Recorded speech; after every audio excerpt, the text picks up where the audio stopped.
Raia wa Kamerun wamepiga kura siku ya jana Jumapili katika uchaguzi ambao unatarajiwa kumrejesha madarakani Rais Paul Biya mwenye umri wa miaka 92 ambaye ameiongoza nchi hiyo kwa zaidi ya miongo minne.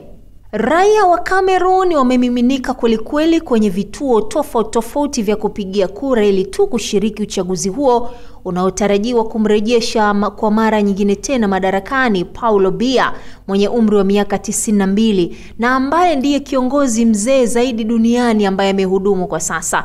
Hali ya upigaji kura imeelezwa kuwa ni ya tulivu zaidi, huku vituo vingi vya kura katika mji mkuu wa Yaounde vikipokea idadi kubwa ya wapiga kura kabla ya kufungwa jioni. Rais Biya ambaye ameiongoza nchi hiyo tangu mwaka 1982 alikabiliwa na wagombea 11 wakiwemo Issa Bakari, waziri wa zamani wa ajira mwenye umri wa miaka 79, aliyevutia umati mkubwa wa vijana katika kampeni. Wataalamu wa siasa hawajabaki nyuma kwenye hilo, wanasema licha ya shauku ya mabadiliko, mfumo wa sasa wa kisiasa una uwezo mkubwa wa kuhakikisha matokeo yanampendelea Biya.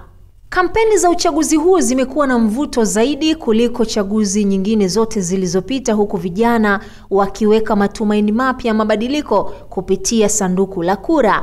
Wengi wao wamekuwa wakilalamikia gharama kubwa za maisha, ukosefu wa ajira na huduma duni za kijamii, hali inayochochea kutoridhika na uongozi wa muda mrefu wa Biya. Tume ya uchaguzi imedai kwamba zaidi ya wachunguzi 55,000 wa ndani na kimataifa wakiwemo wa Umoja wa Afrika walisimamia uchaguzi huo. Matokeo rasmi yanatarajiwa kutangazwa ifikapo Oktoba 26, huku baadhi ya majukwaa ya mtandaoni yakichapisha matokeo yao binafsi, hatua ambayo serikali imeikosoa kwa madai ya kujaribu kupotosha maoni ya umma.